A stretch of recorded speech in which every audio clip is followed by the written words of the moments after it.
Look, I've been sitting on this bench for 40 plus years, seen wealth, seen poverty, seen everything in between. But some days test every ounce of patience you think you have. That Wednesday morning in March was one of those days. Cold, gray morning, the kind that matches your mood when you know you're about to deal with something that's going to stick with you for a long time. Mayor Patricia Hendricks' daughter was on my docket. Stephanie Hendricks, 23 years old, trust fund kid with a brand new BMW and apparently zero understanding of how the world actually works for most people. She'd racked up 17 parking violations in 6 months. 17. Not because she couldn't afford the meters, because she figured rules were for other people. Now, parking tickets might seem small, but here's what bothers me about cases like this. When you've got money, when your dad runs the city, when you've never had to choose between groceries and gas money, those little violations become symbols of something bigger.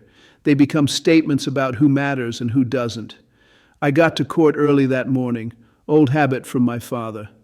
Frank, he used to say, adjusting his work boots before heading to the construction site, respect the job respects you. So there I was at 8:15 going through the docket with Christina's coffee. Strong stuff, the Italian way. The first case up was Maria Gonzalez, single mother, worked 2 jobs, night shift at the hospital, mornings cleaning offices. Had gotten a parking ticket outside the school where she was picking up her 8-year-old daughter. Meter had run out while she was inside dealing with her kid's asthma attack. Mrs. Gonzalez stood at my bench, nervous as could be, hands shaking, voice barely above a whisper. "Your Honor," she said, "I know I parked wrong, but Isabella couldn't breathe and I had to get her inhaler from the nurse and..." That's when she started crying. Not dramatic crying, not trying to get sympathy, just the quiet, exhausted tears of someone who's been carrying too much for too long, working 2 jobs, raising a kid alone, probably hadn't had a full night's sleep in years. Behind her in the gallery, I hear this snickering, this muffled laughing. I look up, and there's Stephanie Hendricks with her designer handbag and perfect manicure, literally covering her mouth, trying not to laugh out loud at this woman's tears. My blood pressure started climbing. You want to know why? Because I've been that kid who watches his mother struggle.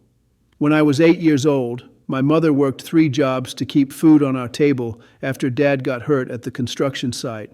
I watched her count pennies at the grocery store, watched her darn holes in our socks because new ones weren't in the budget, and the idea that someone would laugh at that kind of pain, it made me sick.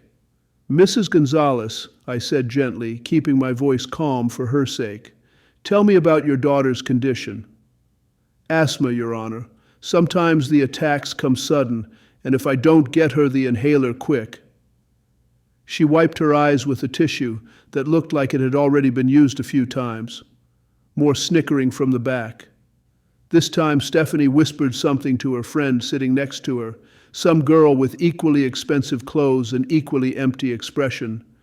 Both of them found Mrs. Gonzalez's situation hilarious. I set down my gavel, not hard, just firm enough to get everyone's attention. "Mrs. Gonzalez, I want you to know that caring for your child's health emergency makes you a hero, not a criminal. Ticket dismissed. You take care of that little girl." The relief on that woman's face, it reminded me why I love this job. She practically floated out of the courtroom, probably thinking about how that $25 fine wouldn't have to come out of this week's grocery money. "Next case," Christina called. "Stephanie Hendricks, 17 counts of parking violations." Up walks Miss Hendricks like she's on a catwalk. Designer jeans that probably cost more than Mrs. Gonzalez makes in a week. Boots that definitely cost more. Carrying a purse that could have fed a family for a month. No lawyer. Didn't think she needed one. Why would she? Daddy runs the city. She didn't even wait for me to speak. Just stood there with this smirk and said, "Judge, let's just get this over with. I've got a lunch appointment at the country club." Lunch appointment at the country club, while a working mother just stood in this same spot crying over a $25 ticket. "Miss Hendricks," I said, looking straight at her, "do you understand why you're here?" "Obviously," she replied, examining her nails like she was bored. "Some parking tickets. Look, I'll pay whatever fine you want and we can all move on with our lives." pay whatever fine I want. Like justice was just another bill her trust fund could cover. These aren't just some parking tickets, I told her. 17 violations in 6 months, handicapped spaces, fire lanes, loading zones. Do you understand what these spaces are for? She shrugged. Actually shrugged. I mean, I was just running quick errands. It's not like anyone was using those spots when I parked there. Not like anyone was using them. Handicapped spaces. Fire lanes. Miss Hendricks, I said, trying to keep my voice level. Handicapped spaces aren't empty spaces waiting for your convenience. They're lifelines for people who need them. Whatever, she said, then turned to her friend in the gallery. Sarah, did you see Jessica's Instagram from the Hamptons? That yacht is insane. She was having a conversation with her friend while I was trying to explain why parking laws exist in my courtroom, while discussing 17 violations that showed complete disregard for public safety. Miss Hendricks, I said, raising my voice slightly to get her attention back, you'll need to focus on this proceeding. She turned back to me with this expression of pure annoyance. Sorry, Judge, look, can we speed this up? Like I said, I've got plans. That's when something inside me snapped. Not the yelling, losing control kind of snap. The cold, calculated, this ends now kind of snap that comes from 40 years of watching entitled people treat the law like their personal suggestion box. Miss Hendricks, I said, standing up from my bench, I want you to help me understand something. A few minutes ago, you were laughing at Mrs. Gonzalez, a working mother who was crying over a single parking ticket she got while helping her daughter through an asthma attack. What exactly did you find funny about that situation? Her face went red, caught. I wasn't laughing at anyone. I saw you, the whole courtroom saw you. So I'll ask again, what was funny about watching a mother struggle? She looked around the courtroom, probably hoping someone would rescue her, but her friend was suddenly very interested in her phone, and everyone else was watching this privileged kid finally get called out. I don't know, she mumbled. It was just a parking ticket. She was being dramatic. Dramatic. A mother worried about her child's medical emergency was being dramatic. That's when I knew this wasn't just about parking tickets anymore. This was about teaching someone who'd never faced consequences what real responsibility looks like. Miss Hendricks, I said, sitting back down and folding my hands, you think Mrs. Gonzalez was being dramatic about a $25 fine? Yeah, kind of. It's $25. Who cries over $25? Who cries over $25? This girl was so far removed from reality that she couldn't understand how $25 might matter to someone, how it might mean choosing between lunch for the week or paying the fine, how it might represent hours of work at minimum wage. Let me tell you who cries over $25, I said. Someone who works 2 jobs and still struggles to pay rent, someone who counts every penny to make sure their kid has food and medicine, someone who's one emergency away from disaster, and that parking fine might be the emergency that breaks them. She was starting to look uncomfortable, which was good. Maybe there was still some humanity left under all that privilege. But here's what really bothers me, Miss Hendricks. It's not just that you don't understand her situation. It's that you found her pain amusing. You laughed at a mother's tears. That tells me something about your character that 17 parking tickets can't. Look, Judge, she said, and her voice was getting defensive now. I'm sorry if I hurt someone's feelings or whatever, but it's not my fault that lady can't afford stuff. That's just life. That's just life. Like poverty was some kind of natural disaster that just happened to people, instead of something often made worse by people exactly like her. People who park in handicapped spaces because they're just running quick errands. People who block fire lanes because their convenience matters more than emergency access. I thought about my father again, how he taught me that every job matters, every person matters, every rule exists for a reason. How he worked 3 jobs after his injury and never complained, never expected special treatment, never acted like the world owed him anything. Miss Hendricks, I said, you're 23 years old enough to understand that your actions affect other people, old enough to know that rules aren't suggestions, old enough to show respect in a court of law. I am being respectful, she protested. Respectful? You were on your phone while I was explaining your violations. You interrupted me to talk about yachts. You laughed at another defendant's emotional distress. That's your definition of respect? She didn't answer, which was probably the smartest thing she'd done all morning. Here's what's going to happen, I continued. For your 17 parking violations, you owe the city $425 in fines. Fine, she said, reaching for her purse. I'll write a check. I'm not finished. You'll pay the fines, yes, but you'll also complete 40 hours of community service. Her mouth dropped open. Community service? For parking tickets? 40 hours working with families in need. You'll volunteer at the Children's Hospital where Mrs. Gonzalez works nights. You'll see what it's like to serve people instead of expecting to be served. That's ridiculous, she said, and her voice was getting louder.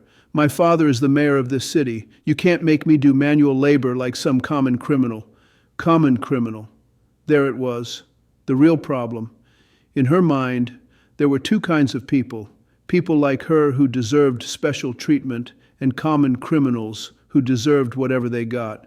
Miss Hendricks, I said, standing up again, your father being mayor doesn't give you immunity from consequences. If anything, it makes your behavior more disappointing. You represent this city every time you break its laws.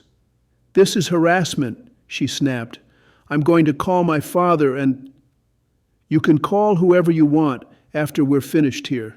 40 hours of community service at Providence Children's Hospital. You'll work directly with families dealing with medical emergencies, and you'll write a 500-word essay about what you learned. An essay? What is this, high school? Apparently someone needs to finish the lessons high school didn't teach you about compassion and responsibility. That's when her friend stood up in the gallery. This is so unfair, she called out. She doesn't deserve this. I looked at this friend, another privileged kid who probably had no idea what real consequences looked like.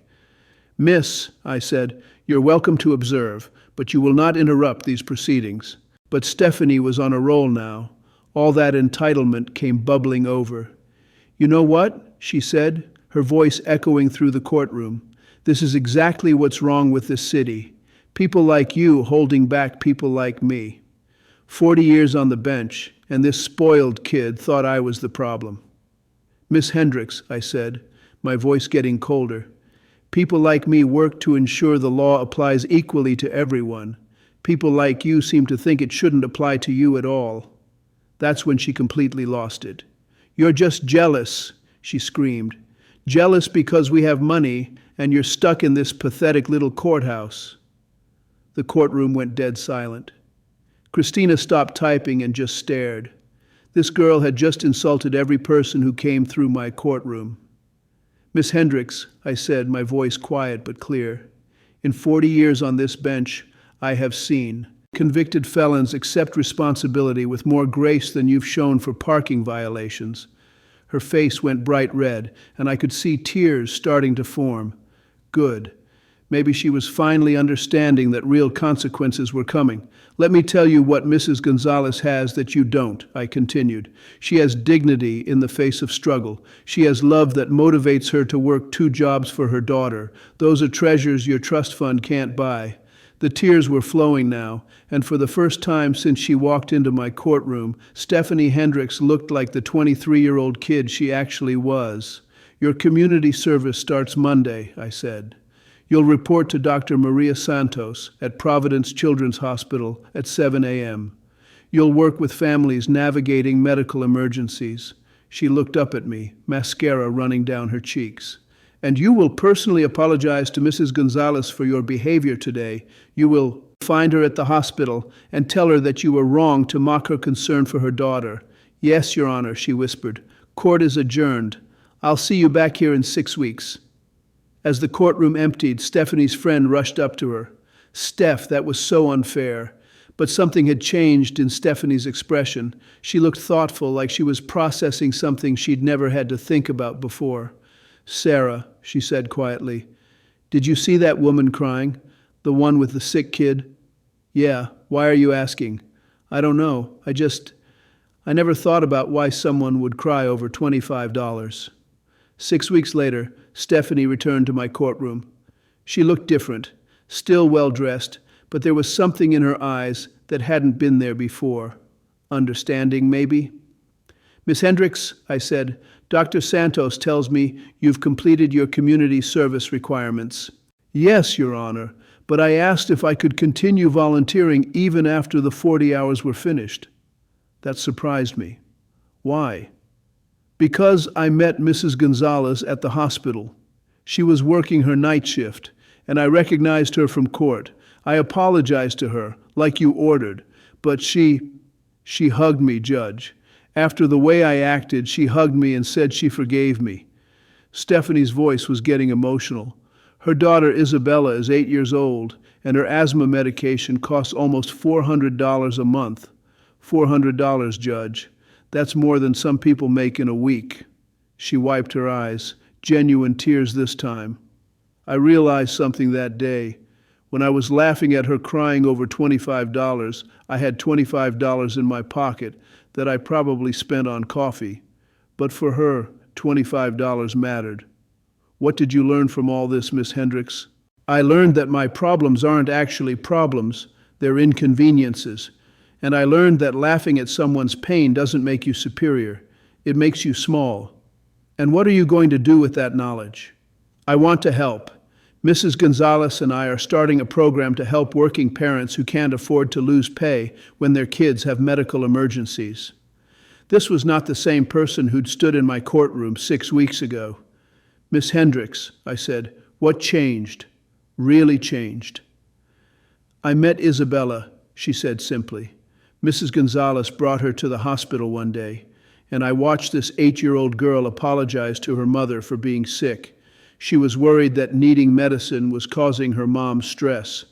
Her voice cracked.